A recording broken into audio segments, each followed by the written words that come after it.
we really have a special guest tonight, which is Merrilyn Duzy. And Merrilyn has been with our chapter from the start.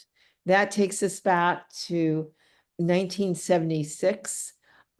She was our third president, and she has done an amazing way of weaving her interest in women artists in history, and you'll see how far back to the 10th century she goes, and bringing in what was very contemporary at that time performance, and pushing the envelope also in technology to do these illustrated lectures, and then teaching herself to paint of the period of the time that the artists that they were depicting from history. So I just really want to welcome Merrilyn. She's a graduate of CSUN and went to is it Otis for your graduate degree? Yeah. And has lived both in the Los Angeles area and in Florida, and always very active, and always went to the National Conference for the Women's Caucus for Art, as well as the College Art Association. I would go years where I would not see her in LA, but I'd see her in New York. And it was always quite wonderful. So I want to, without much further ado, let her begin. Okay, well, thank you, Sandra, and thank you for the caucus for inviting me to speak. A nice surprise to have this happen. And I want to send out a big thank you to everybody who's signed in to see this. I hope not to keep you up too long. So I just want to say that throughout my artistic career, I've worked in several major themes, mostly landscapes, portraits, cosmic and language-based works. My Otis advisor, Scott Greger, called me omnidirectional, and I am definitely that. But to narrow things down for tonight for this presentation, I'm just going to talk about some of the portraits, especially the portraits from my Woman Artist in History series.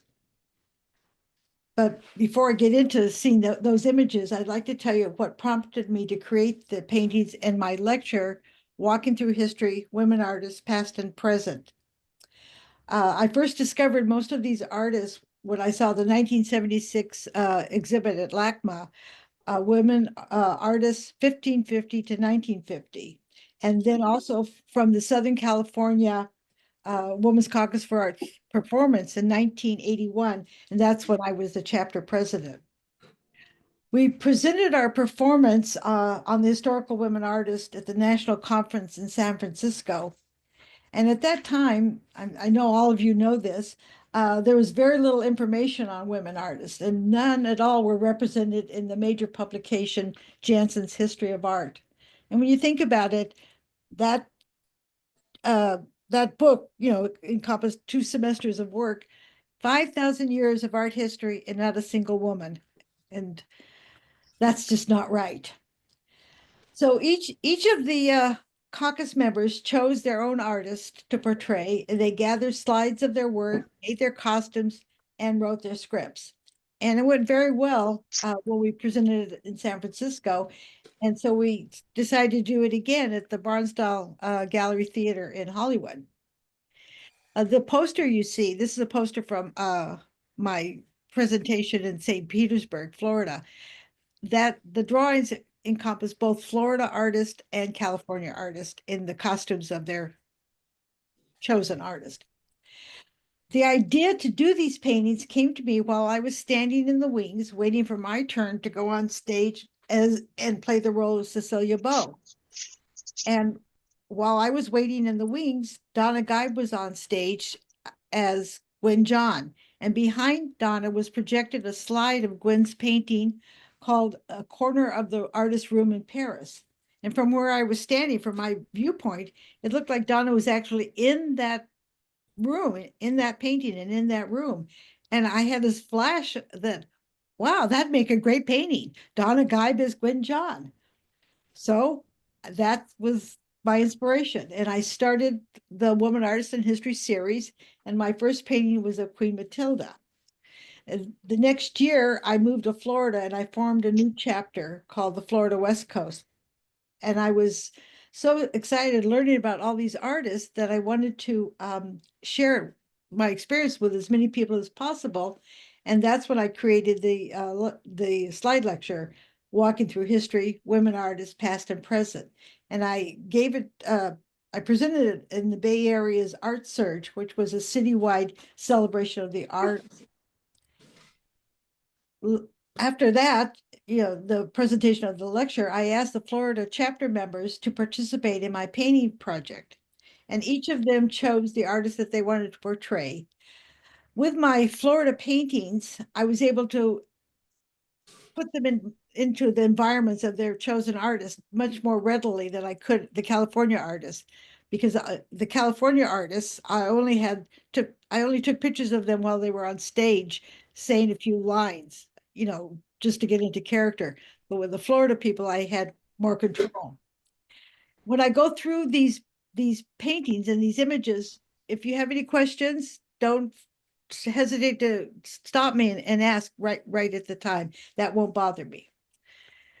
So this is Linda Jo Russell as Ende, and she was a 10th century nun. And behind Ende, or Linda Jo Russell actually, is one of her illuminations called the Seven-Headed Dragon, and it's from the Beatus Apocalypse, and which is a biblical book of Revelations. And you can see at the top there, that's heaven, the stars, and everything's very mild and pleasant. And in the bottom, you can see all the sinners getting tortured and punished and on their way to hell. Not fun. Let me have the next one, please. And just FYI, Linda Jo Russell is also an early president. She followed a couple years later after Merrilyn, and many of you know her from Range Projects. So she's still very like Merrilyn. These are go-getter women. They're very active today. So this is Nancy Ann Jones as Queen Matilda, and she is working on the 250-foot long embroidery from the Bayeux Tapestry. It's a depiction of the Norman conquest of England. When I first did research for this, I was surprised to find that the colors, the yarn that she's using, were so brilliant and vivid. I was thinking that they would only be dull and more earth colored. I had a chance to see fragments of this tapestry at the Hermitage Museum back in 2003, and that was a big thrill for me. Let me have the next one. So, Merrilyn, may I ask you a question just so I'm clear about what you did? Did you take photographs of the women artists like Lucy? Did you take a photograph of her in this costume and then paint the portrait? Is that what you did? Yes. So Lucy, Nancy Ann Jones, Linda, we were all in costume at Barnsdale, and we were waiting several hours before our performance. And I just had them go on stage and say a few lines, and I just took snapshots or slides, I guess, for documentation. I had no idea that I would use them as painting. So, wow. And it wasn't until I got on stage and saw Donna that I thought, oh, I'll make paintings of these. Yeah. But the photographs were pretty bad because all I had was the lights that are at the base of the stage, those red, green, yellow lights. So, and none of in the backgrounds that, they were just on stage. There was no background to them. Right. Thank you. You're welcome. And Merrilyn, you pretty much had to teach yourself this classic way of painting, right? I mean, I was talking to Sandra yesterday because I got my BA at CSUN in the mid-70s. And if a lot of you probably remember this, that time it was all about conceptual art, minimal art, performance art, not so much about traditional painting. So I really didn't learn anything until after I'd gotten my BA, or I learned very little. It also took me 10 years to get the BA, so I don't know. Anyhow, and Lucy Blake, she was also you got to go back to. I'm trying to. Oops, I'm going the wrong direction. Wasn't Lucy? She was also a president. She was, yes. In fact, she was president twice. Oh, good for her. Yeah, brave. So She's playing the role of Artemisia Gentileschi, and behind her is her painting of Judith beheading Holofernes. I first saw the painting of Gentileschi's painting at that 1976 exhibit in LACMA, and that women artist 1550 and 1950, and it was curated by Linda Nochlin and Anne Sutherland Harris. And I don't know if you guys know this, but Anne Sutherland Harris was instrumental in forming the National Caucus. She was the main instigator for that. They're both renowned art Oh, historians. yeah. Oh, yeah. And the Yeah. Linda, where are all the great women artists? Right, right. And they and that was 1976. Yeah. That was when our chapter was being formed. And then that show opened in December and it was up through March. And it later traveled to the Brooklyn Museum and other places. But the reason the chapter was formed is there was going to be a national conference in 1977. And so it was to have all these concurrents, and this is the same time as Judy Chicago's doing the dinner party and the women's building. It was so much going on in Los Angeles at that moment. It was great. It was the best of time for women because it was the women's movement, and everything was open, and you can do a lot of it was unrestricted. So a lot of self-referential art was out there. That's when I started doing a lot of erotic art shows, things like that, because people were just going for it. Women were going for it in a really big way. And I wish it was still like that. Anyhow, Gentileschi is known for her paintings and portraits, mostly of women, from biblical stories and mythology. But the biggest difference between her works and those of her male counterparts are her depictions of women as strong and defiant against their male dominance. If you ever have a chance to see her painting of Suzanne and the Elders, you'll understand what I mean by that. And you see her version of Suzanne and the Elders against the men's versions, and hers is visceral and the horror of these two old men sneaking up on her, and the most of the men's versions are more, not that. So anyways, she was fabulous, Gentileschi. Let me have the next one. So this is Meredith Daglish as Judith Leister. And this painting was particularly challenging because I wanted to I had to find the furniture and furnishings that were at the time that Judith lived and worked, and I had a hard time finding them. But I finally found in a book I found a painting by Jan Molinaire, and in it had all these furnitures. It had the three-legged stool, it had the easel, it had all that. So the things that they actually used. And Molinaire was Judith's husband, so he also put not this picture of Judith, but he put Judith in that painting. And another interesting thing is that you can see in the background of the man playing the instrument. He's laughing, he's smiling. Well, that painting was hanging in the Louvre, and it was thought to be by Frans Hals. And when they cleaned it, they discovered that it was by Judith Leister. Which was wonderful. It was, all this work was attributed to this other man, this male artist. But here's the rub. After they did that and they found out it was not Frans Hals, but Judith Leister's, the value went down. So that says something. Okay, next one. By the way, that whole studio scene of Judith Leister and all the work, all these little paintings are hers that I copied and put into my painting. Does that make sense? Wow. Yeah. Okay. So this is Dorothy Thomas as Elizabeth Vigée-Lebrun, and the painting behind her is Vigée-Lebrun with her daughter Julie. Elizabeth Vigée-Lebrun was a court painter for Marie Antoinette, and she became extremely successful and a very, very wealthy woman. But she had to leave Paris on the eve of the revolution because she was associated with royalty. She had to sneak out dressed in peasant clothes and hide in a cart, and she and her daughter, and they really snuck out the same day that they arrested the king and queen. So she went off to Russia and she stayed there for many years and she painted the Russian royalty. Okay. And this is Donna Linder as Rosa Bonheur. And it also was a challenging painting as I wanted to put Donna into Bonheur's environment. And I couldn't find the right images anywhere. And then one day I'm sitting in my dentist's office, in the waiting room, and he had an old copy of the Architectural Digest. And I'm thumbing through it, and lo and behold, there's this huge spread on Rosa Bonheur, all in color. It was magnificent. Well, I didn't want to take the magazine. I was tempted, but I didn't take it.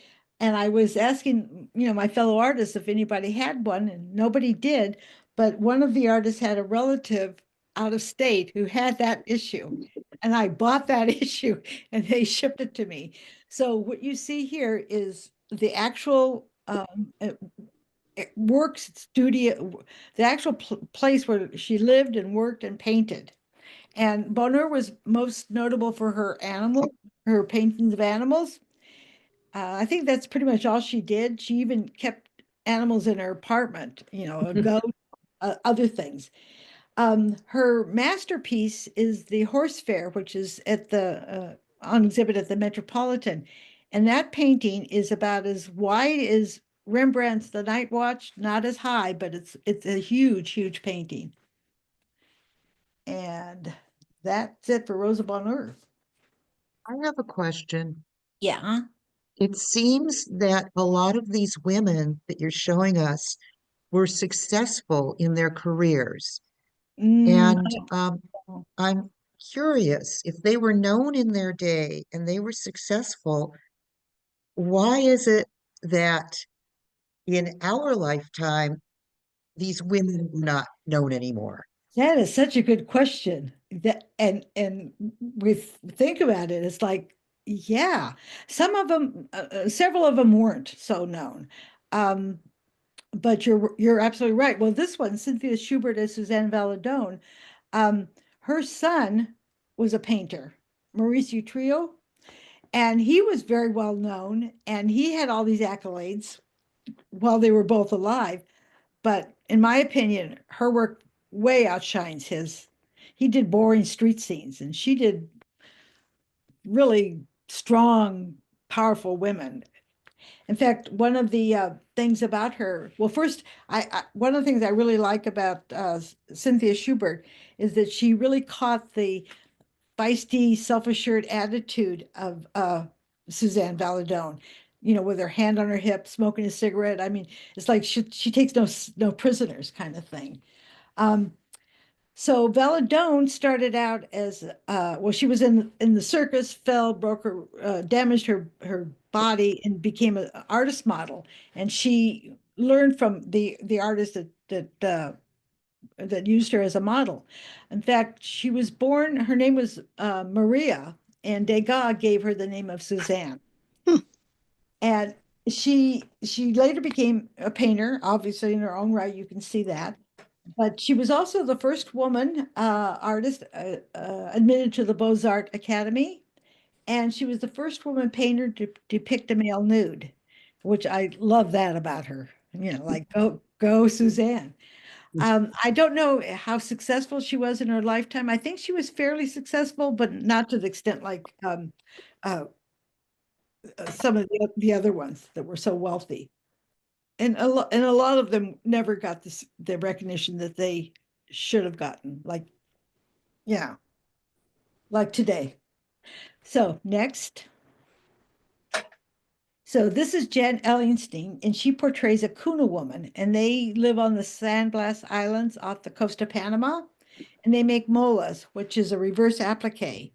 And they make these small square molas, and they sew them onto their blouses, and they're like the everyday costume that the women wear. So Jan is wearing a mola in the front of her outfit, and behind her is a wall hanging mola. And I'm happy to say that that one is the one behind her is in my collection.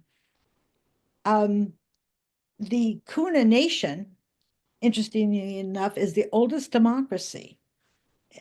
It's still going strong. Okay, next. So this is Susan Husky as Paula Moderson-Becker, and she's another Florida artist. All the small paintings that you see around her are ones that I actually painted and put them in my studio in Clearwater so I can get the feel of Paula Moderson-Becker's studio. And Moderson-Becker all her life wanted to be a mother, to have a child. She wanted it so desperately. And she finally did. She got pregnant. Well, and a little back up here. A lot of her work is based on the mother and child themes, most of it. Anyhow, she finally got pregnant and had a little girl. But several weeks after after the birth, she suffered a postpartum embolism and she died, and she was only 31 years old. But she managed in her very short life to be very productive, and she made over 700 paintings and more than 1,000 drawings. And I don't think she had much success in her lifetime. Mm-hmm. So next. And this is Donna Geib as Gwen John. And this is not the scene from on the stage when she inspired my paintings. This was from a performance she did at Merging One Gallery with several of the other women artists. Deanna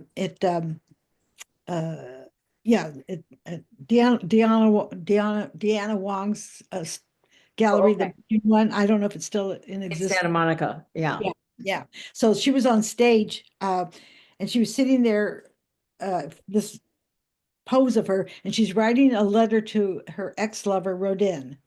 And we all know that Rodin had lots of lovers. And she was heartbroken from his estrangement from her. She is mostly known for, and the background is the painting of the corner of the artist's room in Paris. And she's most known for her interior scenes and her paintings of anonymous female sitters, usually alone, just a single woman. She, however, lived all of her life in poverty. So no recognition there in her lifetime. And it was really a very sad story. Hmm. Yeah. Okay. So after being in Florida, I was there for 4 years. I came back to Los Angeles in 1986, and I started my MFA at Otis. And I wanted to continue painting portraits of artists, so I started with the New York artist Peggy Mosheim. So the next slide. So I had just finished it, and it was still wet, and I hung it in the walls on the walls at our first graduate exhibit. All the graduate people put a piece of art up. Well, I came back the next day, and it was stolen. It was. I walk in, and there's this big blank spot where my painting was, and it was a fairly large painting, and it was like this big hole. And this, what you see on your screen, is a much later copy, a small copy, oil on paper. Well, I was so devastated by the theft that I stopped doing portraits for several years. And the rest of my time at Otis, I did large landscapes and cosmic-based imagery. Next, please. When I started again to do portraits, I started a new series called Contemporary Artists in Their Own Environments. And my first portrait was of Louise Bourgeois. And behind her, all those images, she had a whole long wall behind her couch. And it was just filled with all these posters and photographs and articles that down at the bottom were right by her hip, that is an article from Vogue, and it says Sex, Rage, and Louise Bourgeois. And there's the piece that's up on the corner, I guess the right-hand corner. It's the black and white piece. Mhm. In person, it looks like little penis heads. It's in the at the Pompidou in their collection. And she's got it on the wall. I don't know if you can tell from the slide here. She's got an award also pinned up from the Caucus, the Women's Caucus for Art. They gave her a special award. Anyhow, she and I first met when I was working on my book on women's erotic art. And I was very impressed that she made no bones about the inspiration of her art and didn't shy away from anything that had an erotic overtone to it. Uh, I she was a feisty, um, take no prisoners kind of woman. She suffered no fools. Let me put it that way. I loved her. I really did. Let me have the next one. So this is Sylvia Slay, who I also met in connection with my book. And she's sitting in front of her painting Lilith, which shows the similarities between men and women. She also did a lot of male nudes, very famous male nudes. She and Louise were neighbors in Chelsea, and they lived on the same street in very large brownstone homes. And Louise's was always very cluttered and run down, and Sylvia's was always filled with light and plants. She was a very proper English lady, had that melodic English accent. She was married to Lawrence Alloway, the art critic, who coined the term pop art. He was also English. So, next, please. Norma Jean Squires, from my view, on the left. This is her portrait in front of one of her very, very large cosmic pieces. And she worked in acrylic, I work in oil, and the gray portions, that big square around her and at the top, that's acrylic. The rest of it is in oil. And I was sworn to secrecy on how she got the technique where the paint came off the canvas. So it's like a little three-dimensional. It's part of it's on the canvas and part of it peels away. But if anybody wants to know, I think I can tell you now how she did it, because she's not with us anymore, and that's a tragedy.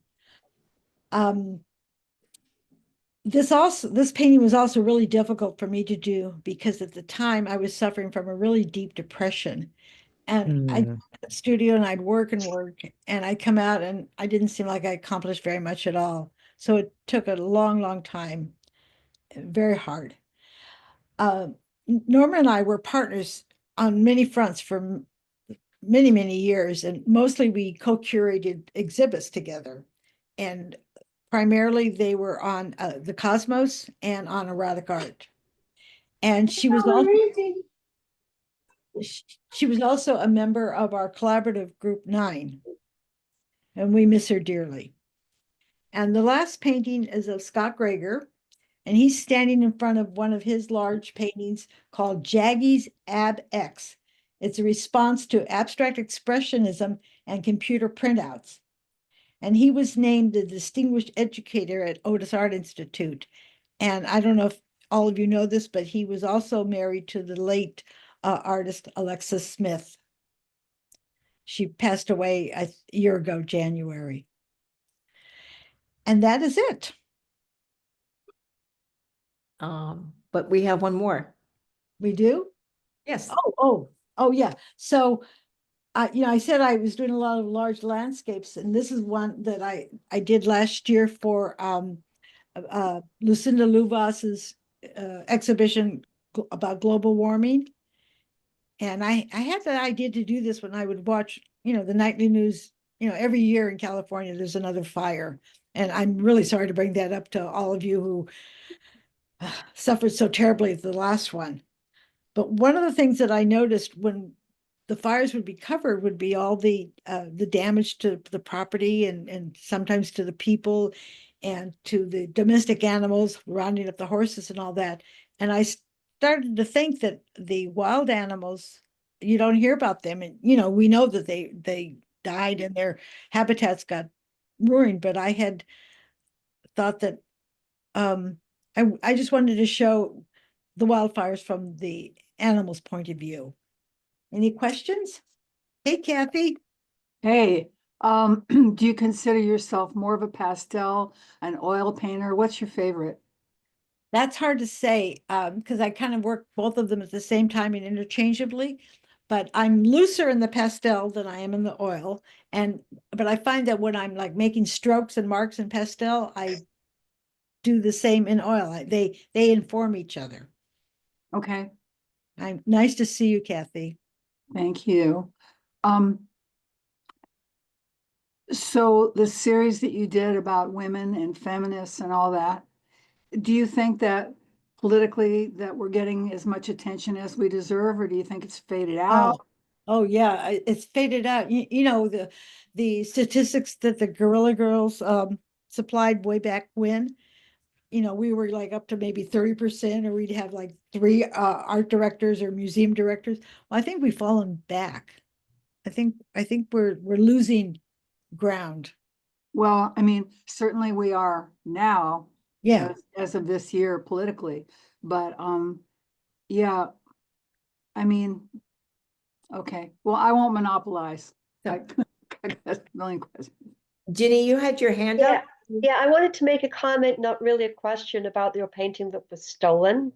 I'm sorry that it was stolen, but one way to think about it, what a compliment that somebody wanted it enough to steal it. You're right. People said that to me, but I have to say that I much rather they just bought it, even for a little amount of money.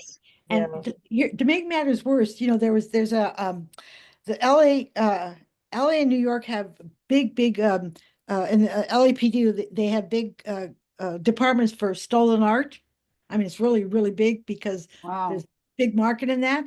Well, the frustrating thing is that because I hung the painting wet, I never got a chance to photograph it. And so I wanted to go and go down to the police station and make a report, but I had no image to show. Oh. And You could always say that the person that stole it is going to be covered in paint. I never thought of that, actually. But I mean, I really feel like I got shot in the arm. It really devastated me. Yeah. But you're right about the compliment, because nobody else got their stuff stolen, just me. But over my life, I've had several pieces stolen, some out of the locker at CSUN Oh and my. other places. Yeah. Happy. Yes, I have two things I wanted to say.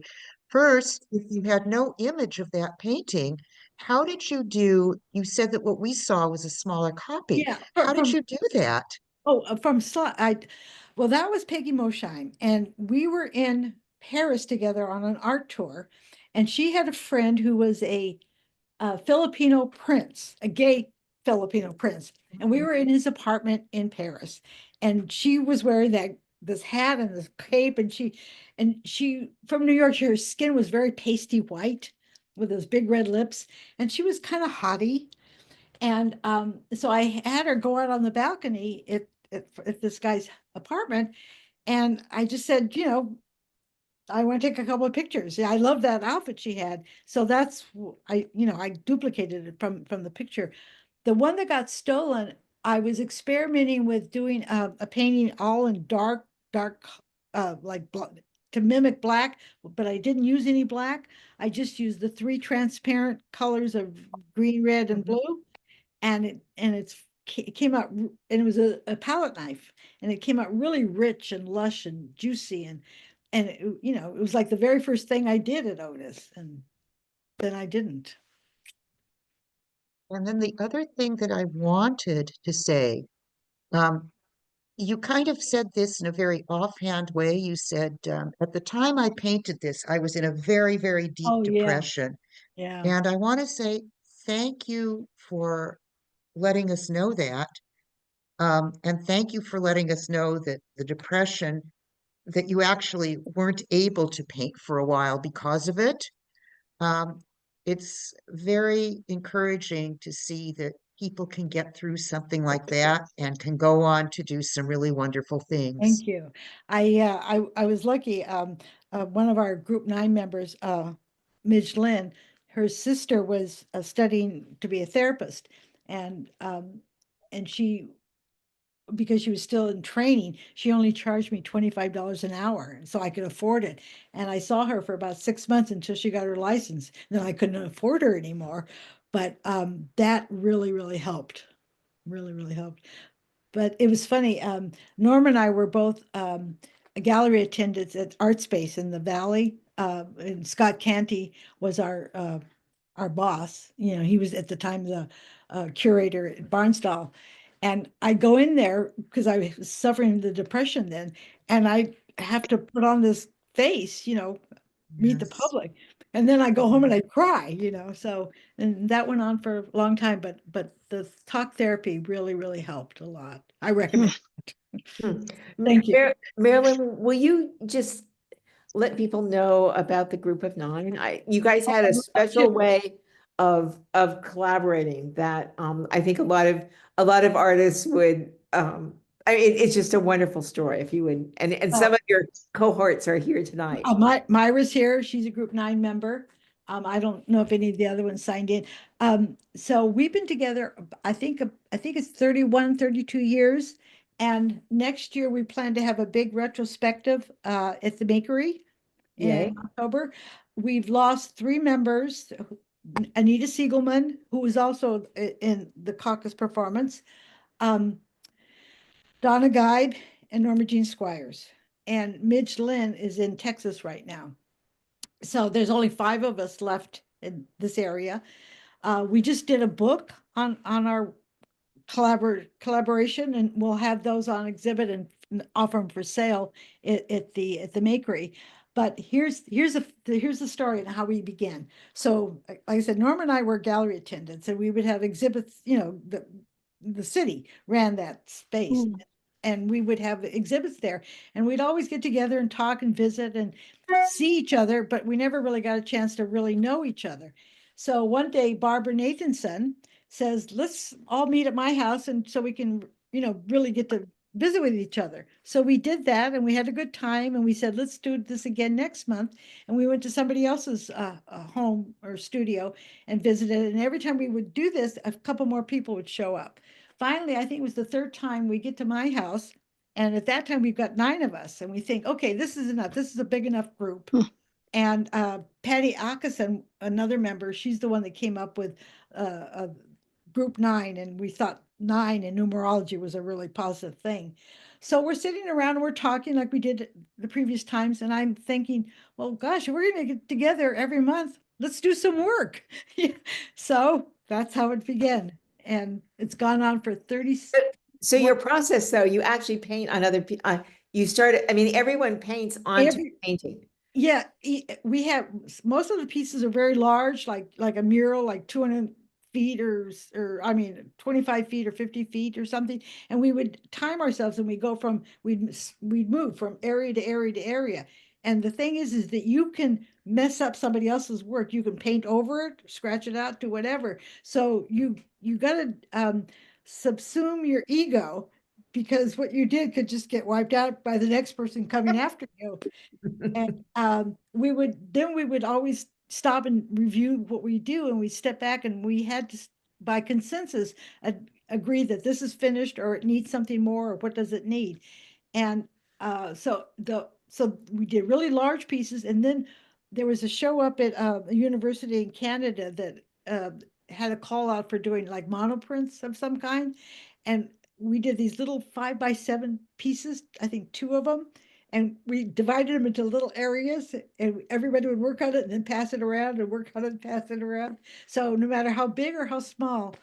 And the one thing that we realized after so many years of doing all this work is that the work itself, but the collaborative work, is like the 10th artist. It has its own style and its own feel, and it's different from anything that we individually do. And we're like a second family. Which Nice. is really nice. Yeah. Thank you. I'm glad you asked. No, absolutely. there aren't many collaborations that actually do that.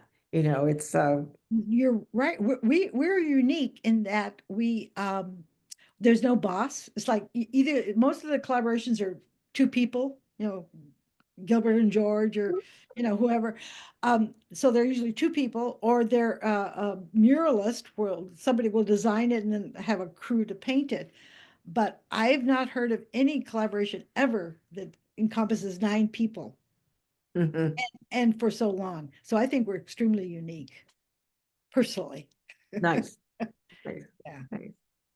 You Are all- there any other questions or comments? I mean, I think this has been really rich.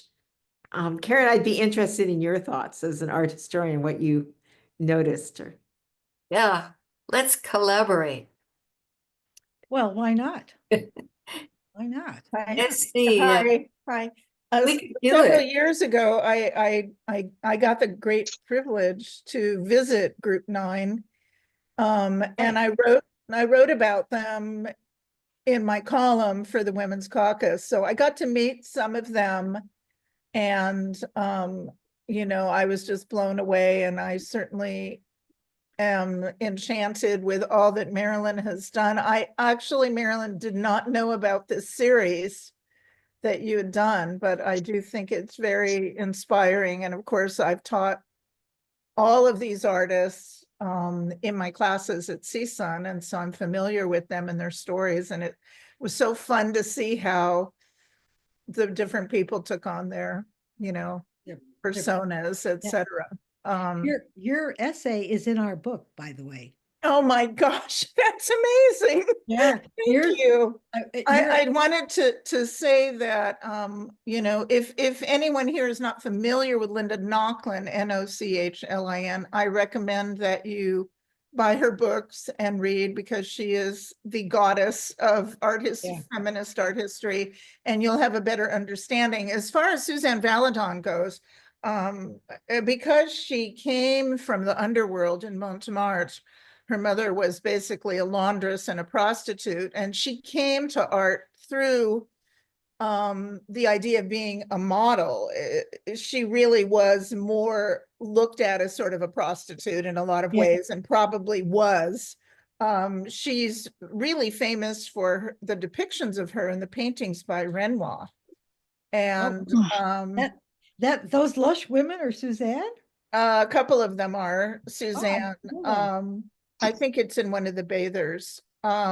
So she was not somebody who was acknowledged during her lifetime at all. It took feminist art historians to really, unearth her story. And if you're in Montmartre, you can they have like a little Suzanne Valadon museum, and you can see where she lived, etc. Anyway, I just thought I'd throw that out there, but thank you for everything you've done.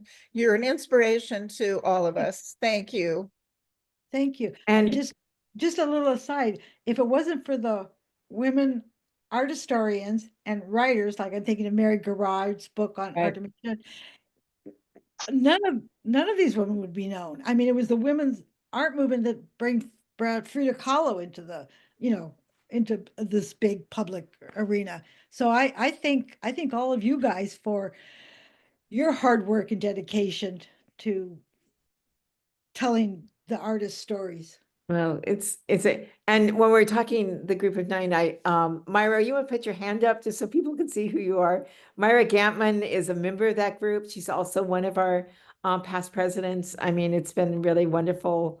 I went in and out of being part of things early on, not as early as all of you, but the late 80s. And it just was pretty amazing to just see the energy and the presence of this. And it is true. I mean, we really have to, there's such a difference it made to have the art, the research done and the artwork, but no artist I know of has done what Merrilyn did with this series. I mean, I think it's highly unique and kind of allowing both the presence of the homage to the female artist that was historical, to the contemporary artists that had created the performance and the costume, and then just putting her painterly both soul and skill together is just and these are, like she said, some of these, even though they're small pieces, would take a really long time.